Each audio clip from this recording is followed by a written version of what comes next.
Okay ना। सभी को नमस्कार। आइए देखते हैं पाठ विषय जो पांचवा पाठ है, धरती की आंखें। धरती की आंखें शीर्षक से आपको यह पांचवा पाठ इंट्रोड्यूसिंग हो रहा है। यहाँ पर चित्र आधारित कुछ अंश आपको दे रहे हैं। Page number 22 sir, page number 22।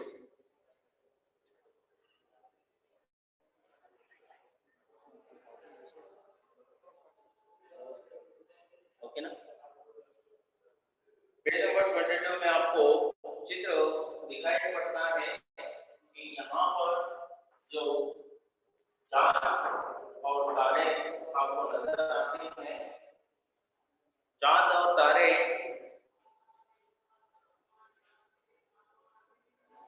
Hindi text book sir, page number 22।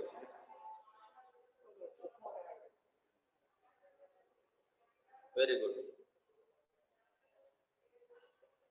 पाठ से संबंधित और कुछ चित्र भी आपको दिखाई पड़ते हैं। राजा लेटे हुए हैं और आसमान में बादल, चांद दिखाई दे रहे हैं। Next page sir, front page.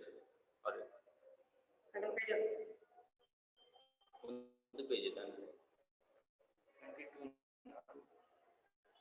This one sir. Okay, no problem. No correct sir.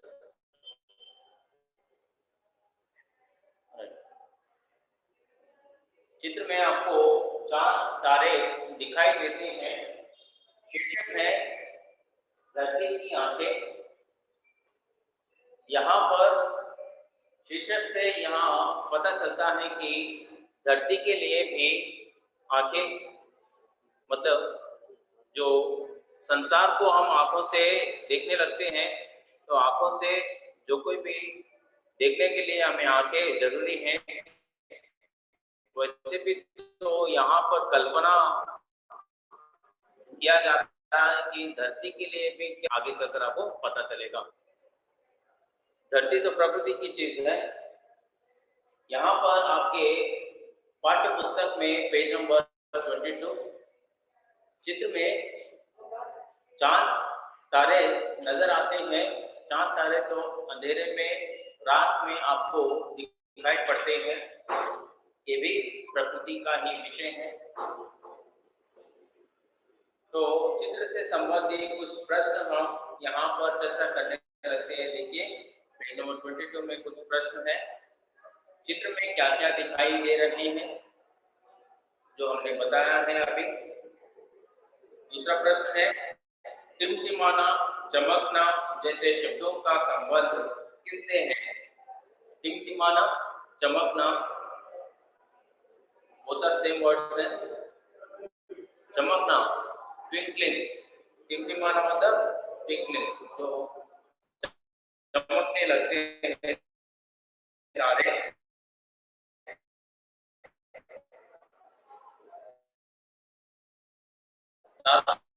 संबंध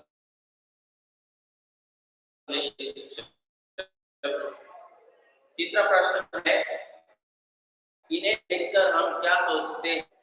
चारों देखते हमारे दिमाग में कुछ ना कुछ विचार, कई प्रकार के भावनाओं को लेकर चलने लगता है। तो रात में हम चांद तारों को देखने पर हमारे मन में कई प्रकार के विचार, जो स्वप्न, इमेजिनेशन होते रहते हैं, और मन के अंदर जो विचार है, दिमाग में चलने वाले जो कोई भी विषय है, चांद को देखने से वहाँ मन शांत होने लगता है। सभी को भी प्रकृति का या विषय या प्रकृति के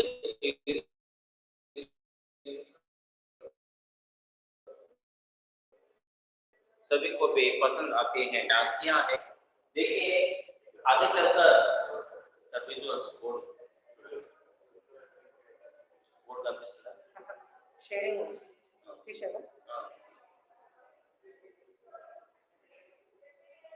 आइए देखते हैं। तीसरा भाग है उद्देश्य। Aim of the lesson. उद्देश्य से 8वीं कक्षा के बच्चों को ఇది సరిగ్గా కనిపిస్తుందా విజువల్స్ నాకు letters ओकेना right.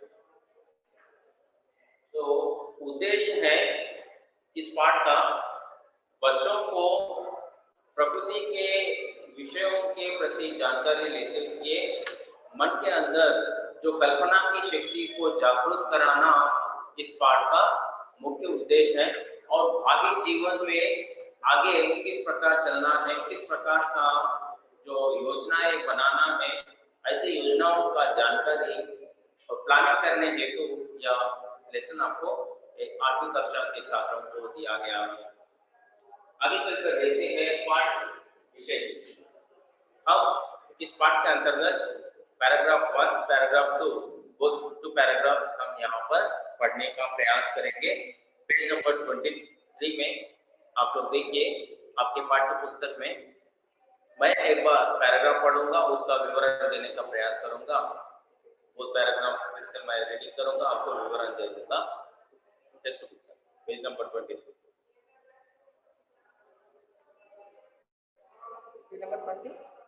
23 next page. Right, thank you. बच्चों देखिए, आपके पाठ्य पुस्तक में बहुत पुरानी बात है। एक राजा था, अभी स्टोरी चालू हो गया है। स्टोरी तो सब लोगों को आकर्षित करते हैं, बच्चों को कहानी सुनना बहुत बेहद खुशी मिलती है कहानी सुनने से, पढ़ने से। यहाँ पर राजा की कहानी बताया जा रहा है। बहुत पुरानी बात है। वंस अपॉन ए टाइम एक राजा था, वह नित्य नए सपने देखता था। राजा क्या करता था? नित्य नए सपने देखता, एवरीडे वह ड्रीम्स देखता था, उन्हें पूरा करने का प्रयास करता था। उसके ख्वाब जो है, उसके स्वप्न जो है, रियलिटी में बदलने का सोच। दरबार के गुणी और बुद्धिमान लोगों के सामने सपने सुनाता था। वह और क्या करता था? ड्रीम्स देखने के बाद नेक्स्ट डे अर्ली मॉर्निंग अपने रायल कोर्ट में बैठे बड़े बुजुर्ग और बुद्धिमान लोग, पंडित, महान लोगों के सामने अपने सपने को सुनाकर इसे सच करने का आदेश देता था, ऑर्डर करता था। सपने को साकार करने का अवसर देता था, बड़े लोगों का सहायता लेता था, सच करने के लिए, रियलिटी में बदलने के लिए वह कोशिश करने को ऑर्डर देता था। सपने पूरा करने के लिए अपने खजाने का मुंह खोल देता हूं। जो भी राजा का सपना रियलिटी में बदलने के लिए, सच में करने के लिए, रॉयल ट्रेजरी का पूरा खजाना खोल देता था। सफल होने पर उनको सम्मानित करता।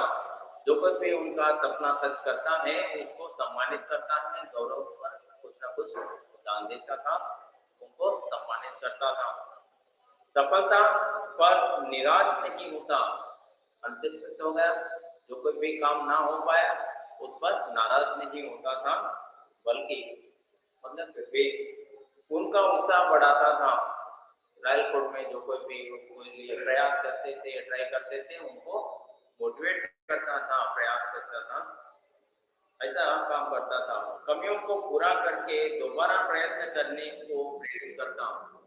जो कोई भी अंतर हो गया तो उसको दोबारा फिर से उसको प्रयास करने के लिए, ट्राई करने के लिए, उनके कमियों को पूरा करके, जो भी रिक्वायरमेंट है उनको पूरा करके देकर फिर से ट्राई करने के लिए बोलता था। तो ये पहला पैराग्राफ है। फर्स्ट पैराग्राफ में क्या बताया गया है? राजा बहुत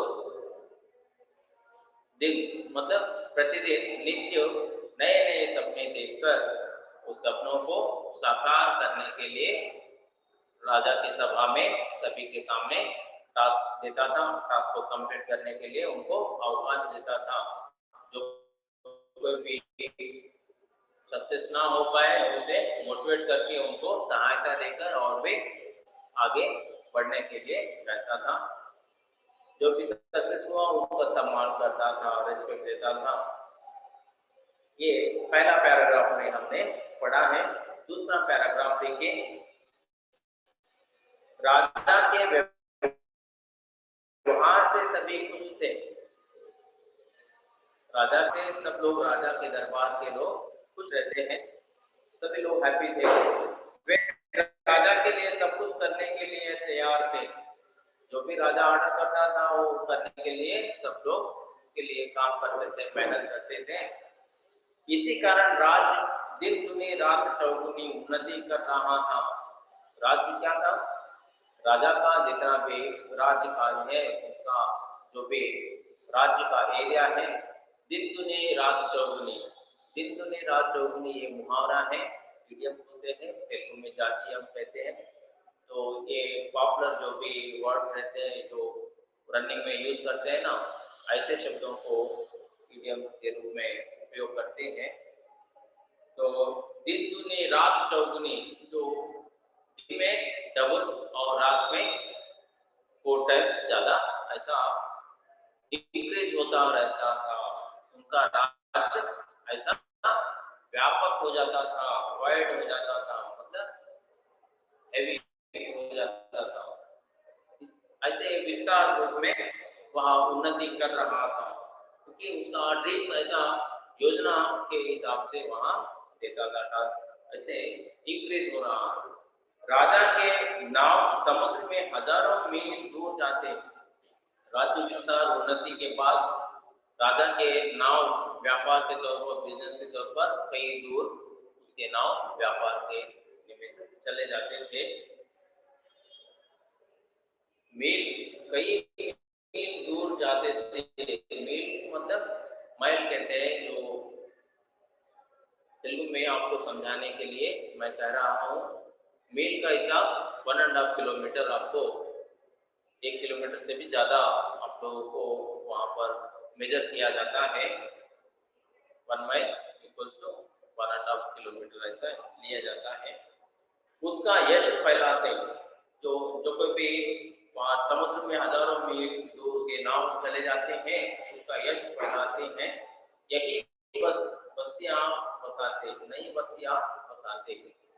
ऐसे राजा का राज्य नए नए बस्तियों में बसाकर राज्य विस्तार होने लगा और वर्ल्ड उनका किंगडम बढ़ने लगा। व्यापार करते थे, ऐसे उनका बिजनेस चलता था।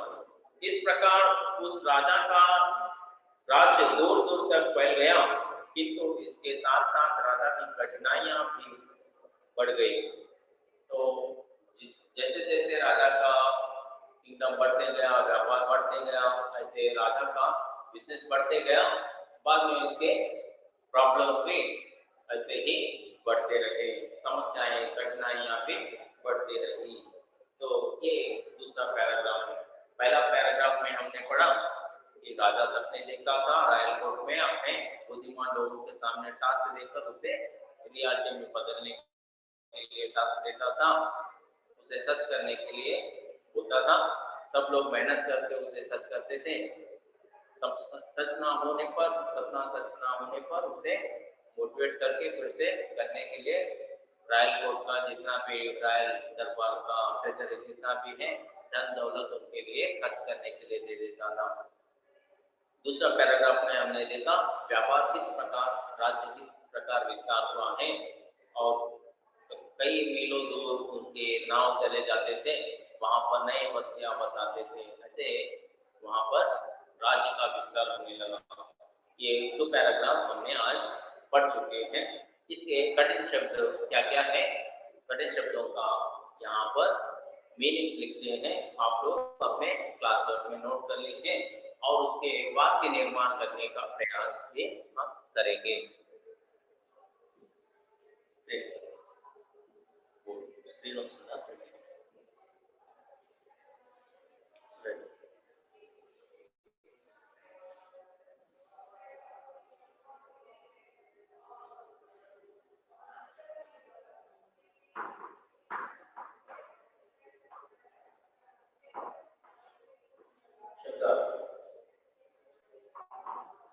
बहुत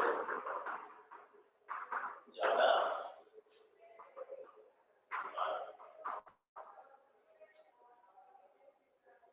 नित्य,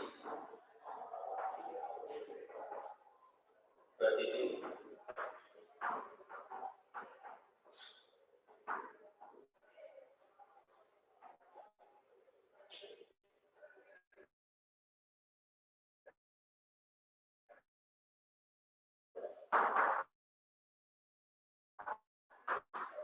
सब लोग अपने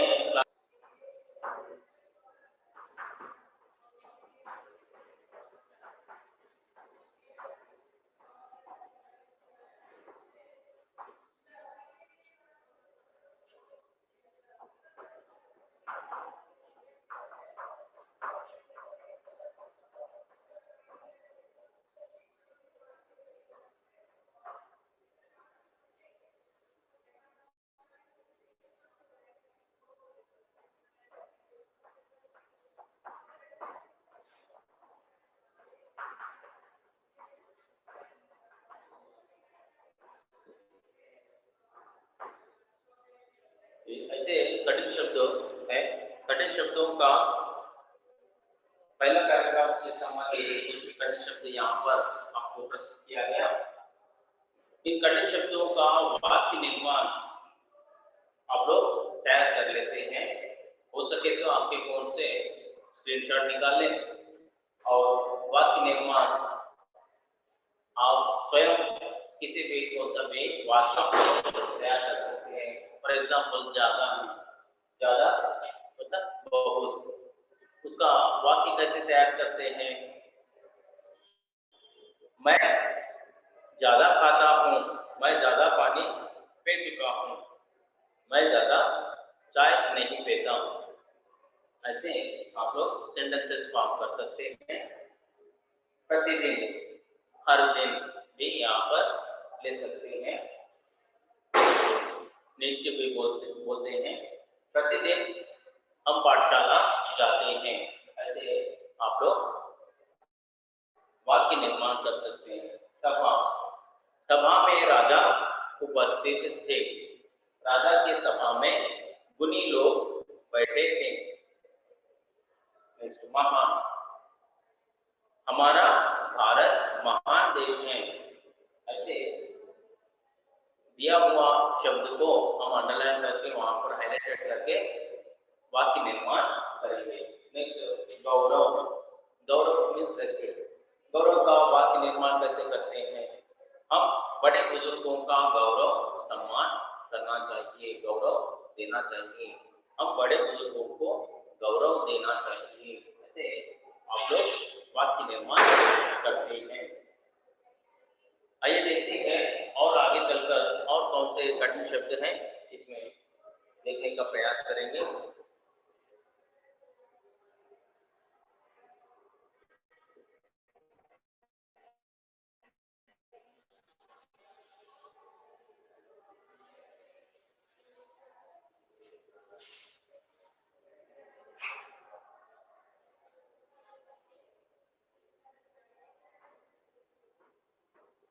भगवान,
ऐसे आप लोग शब्दार्थ लिखेंगे। हम अच्छे हमारा व्यवहार अच्छा होना चाहिए। मदद, हम गरीबों का मदद करना चाहिए, हम दूसरों की सहायता करना चाहिए। फिर से, आज फिर से बारिश होने लगी, फिर से अंडरलाइन करते हैं। जो वर्ड आपको एग्जाम में पूछे हैं उन वर्ड को हाईलाइटेड करके अंडरलाइन करके वहां पर बताना पड़ता है वाक्य निर्माण में।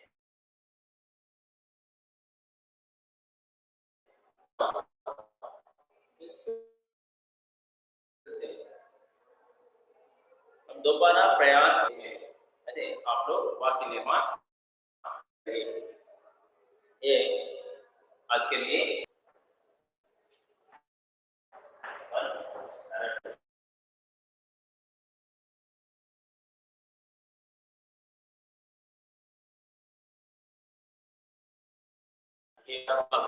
मिल गया है। इससे संबंधित और